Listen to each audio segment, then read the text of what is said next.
막말 논란의 중심에 서 있는 전광훈 목사.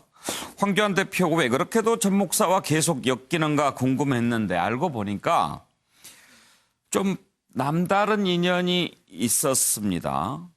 황교안 대표가 전광훈 목사 변호인을 맡은 인연이 있다는 보도가 나왔습니다.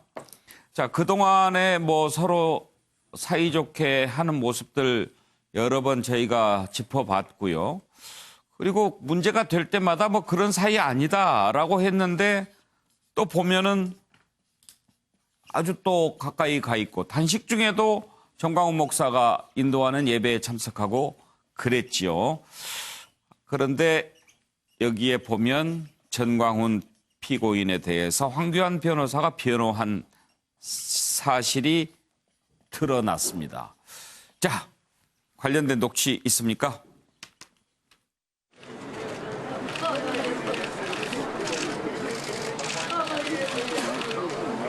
저는 뭐 한기총 대표회장으로서 그냥 가서 기도해주고 나왔습니다. 어떤 기도를 하셨어요? 그러니까 하나님 도와주세요.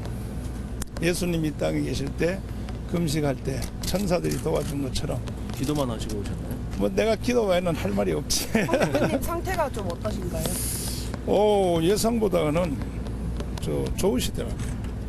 저도 이제 40일 금식도 해봤고 제가 이제 금식의 전문가인데 저 정도면 상태가 뭐 나쁜 것도 아니고 좋은 것도 아니고 그러나 이제 금식을 많이 안 해보셨기 때문에 금식을 할 때는 몇 가지 이제 원리가 있어요. 첫째는 말을 많이 하면 안 돼요.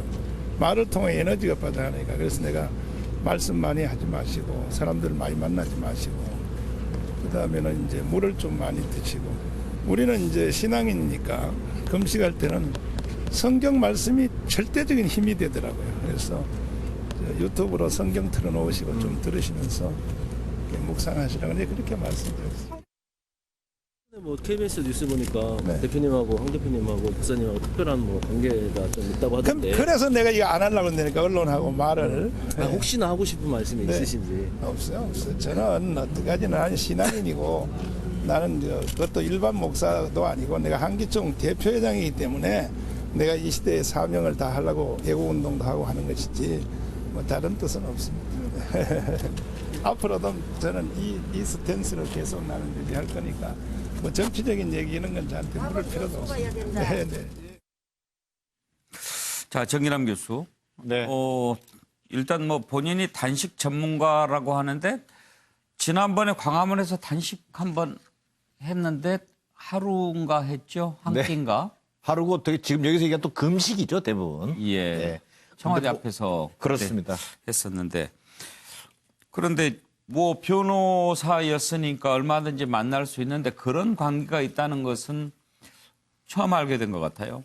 그렇습니다. 실제로 이번에 이제 변호인과 의뢰인 관계였다. 이것이 알려지게 된 건데 그 전에 인사청문회 과정, 소위 예. 국무총리 예. 황교안 대표가 전 국무총리 이제 지냈지 않습니까? 그때 인사청문회 과정에서도 밝혀지지 않았던 거란 말이에요. 그것이 이번에 새로 밝혀진 건데 아무래도 뭐 두 사람의 관계가 그 당시에 전교조 명예훼손 사건에 대한 어떤 변호인이었다고 하는데 이것 말고도 한 두 차례 어떤 그 변호인과 의뢰인 관계가 있었다고 해요. 그래서 이게 공론화되는 것 자체를 좀 싫어했을 수도 있겠습니다만 저는 황교안 대표와 그 전광훈 목사가 속된 표현으로 얘기하면 죽이 맞는 사람인 것 같아요. 예.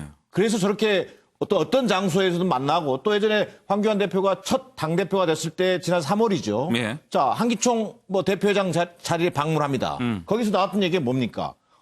나중에 뭐 그 뒤로 크게 쟁점화가 되지 않았습니다만 자, 황교안 대표가 전광훈 목사에게 뭐 장관직을 제안했다. 뭐 이런 얘기도 나왔거든요. 거기다가 이게 보니까 침례계 전도사이고 또 뭐 기독교계 한기총의 대표이고 이랬던 신앙심으로 좀 뭔가 엮여져 있는 부분도 있는 것 같아요. 그다음에 또 오늘 단식 현장 가서도 자, 지금은 기도하고 유튜브로 성경 들을 때다. 이런 말씀을 하셨는데 저는 두 분 간의 어떤 그 신앙적인 어떤 또 뭐랄까 우리 영성적인 어떤 부분에 있어서의 유대 관계는 잘 모르겠어요. 그러나 지금 제가 얘기하고자 하는 것은 오늘 이 시점에 황교안 대표는 성직자가 아니라는 겁니다.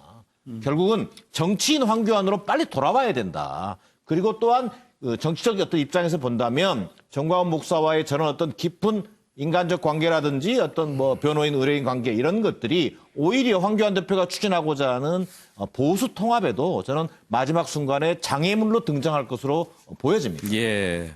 그런데 최경철 의원, 정광훈 목사, 황교안 대표 생각보다 좋다 이렇게 얘기하는데 그걸 듣고 좀 놀랐어요.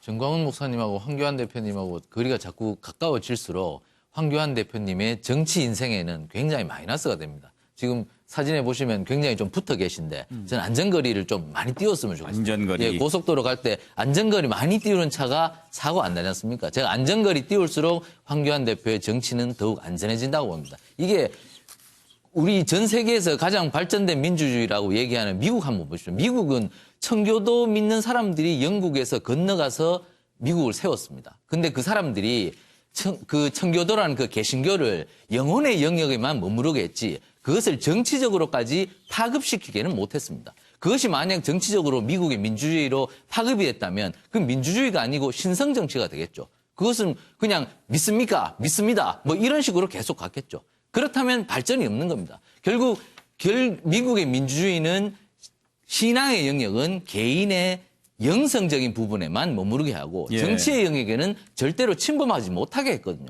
결국 그것이 정치 발전을 이뤘는데 황교안 대표께서도 우리나라의 민주주의가 어떻게 발전해가는 과정을 보면 결국 종교와는 거리가 굉장히 있었다. 이런 부분을 안다면 앞으로도 개인적인 신앙에 머무를 뿐이지 그 신앙을 정치의 영역으로 옮겨놓는 것은 예. 황 대표에게도 그렇고 우리 공동체 대한민국에도 결코 좋은 것은 아니다. 이렇게 봅니다. 안전거리 와닿네요.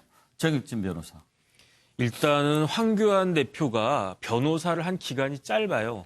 왜냐하면은 2011년 9월 달까지 부산고등검찰청 검사장 했고요. 예. 그리고 나서 한 1년 반 정도 야인 생활을 하다가 2013년 3월 달에 법무부 장관으로 임명이 됐거든요. 예. 그러니까 그 인터벌이 한 1년 6개월 되는데 그런데 사실은 전광훈 목사가 전과가 많은 사람이거든요. 근데 그 전과가 제가 확인한 바로는 언제부터 생겼냐면 2012년부터 생겼어요. 그래서 2012년에 선거법 위반으로 벌금 400만 원을 갖다 받았고 그다음 이제 같은 해 2012년도에 명예훼손으로 또 벌금 500만 원을 받았는데 이 두 사건에서 황교안 대표가 변호사를 이제 로펌에서 예. 했다는 그런 이야기거든요. 그리고 난 다음에 얼마 전에 그 작년인가요? 그 대법원에서 판결 나온 것이 또 이제 심각한 이번에는 구속까지 됐던 그런 공직선거법 위반이 있었는데 사실은 저 같은 변호사는 뭐 그냥 의뢰인들이 와서 맡아달라고 그러면은 다 맡아서 어쨌든 일을 갖다가 해야 되는데 황교안 대표 같은 경우에는 사실 저는 이해를 못 하겠는 게 예. 전광훈 목사 같은 사람이 와서 사건을 맡아달라고 해도 충분히 가릴 수 있는 위치에 있거든요. 예. 그 고등검찰청 검사장까지 하셨던 분이니까. 그다음에 두 번이나 했다는 것도 또 사실 이해가 안 돼요. 왜냐하면 의뢰인 한번 만나가지고 이야기를 해보면 변호사하고 의뢰인은 사실은 생각보다는 굉장히 가까운 사이거든요. 예. 왜냐하면 아주 내밀한 이야기까지도 해야 될 그런 필요성이 있기 때문에 그래서 의뢰인이 변호사를 선택하지만 변호사도 사실 한번 겪어보면 아, 저 사람이랑 같이 일하다가 큰일 나겠다고 하는 그런 감이 오는데 네. 2012년에 두 번이나 그걸 갖다 했다. 그리고 나서 이제 그다음 전광훈 목사가 계속 어떻게 보면 무리를 많이 일으키지 않았습니까? 그랬는데도 불구하고 이제 정치인으로 변신하신 지금에도 전광훈 목사가 계속 어울린다라고 하는 예. 것은 제가 보기에는 사실은 납득이 가지가 않습니다. 뭐 저 사람 만나면 큰일 나겠다 이렇게 생각할 수도 있지만 저 사람 만나면 큰일 하겠다 이런 생각했을 수도 있죠 뭐. 그게 큰일 날 생각이 아니겠습니까? 예, 오영식 의원. 글쎄요, 요번에 정광훈 목사께서 가서 하신 말씀을 들어보면 우리 황교안 대표에게 끝까지 버텨라. 예. 더 버텨라. 예. 뭐 이러한 메시지를 나는 주고 왔다. 이렇게 이야기하는 거로 저는 예. 들려요. 근데 그동안 쭉 이렇게 황교안 대표의 정치 행보들을 지켜봤을 때 저는 모르겠습니다. 두 사람이 신앙적으로 어떠한 교감과 특별한 유대가 있는 것에 대해서는 제가 뭐라고 말하긴 뭐하지만 황교안 대표의 적지 않은 정치적 지지 기반의 하나로 이러한 정광훈 목사나 한기총이 그동안 좀 역할을 하거나 작동을 해온 건 아닌가. 그리고 거기에 대해서 황교안 대표가 아까 앞서 이야기했던 안전거리라고 만약에 예를 든다면 안전거리를 특별히 의식하지 않고 거기에 많이 좀 기대왔던 측면들이 지금도 있는 것 아닌가. 그렇다면 지금 황교안 대표가 이 정광훈 목사나 한기총에 아까 본인에게 정적인 거 물어보지 말라 그러지만 제가 보기에는 지금 예. 한국 사회에 가장 많은 논란을 일으키는 가장 정치적인 분이 또 정치 얘기하지 말라고 하니까 과연 이런 분들을 옆에 가까이 두는 제1야당의 대표라고 한다면 좀 다시 생각을 심각하게 해보셔야 되는 예. 건 아닌가 그런 생각이 듭니다. 하여튼 자꾸 두 분이 엮이는데 왜 그렇게 가까워졌는지 짐작해 볼 수 있는 그런 단서였습니다.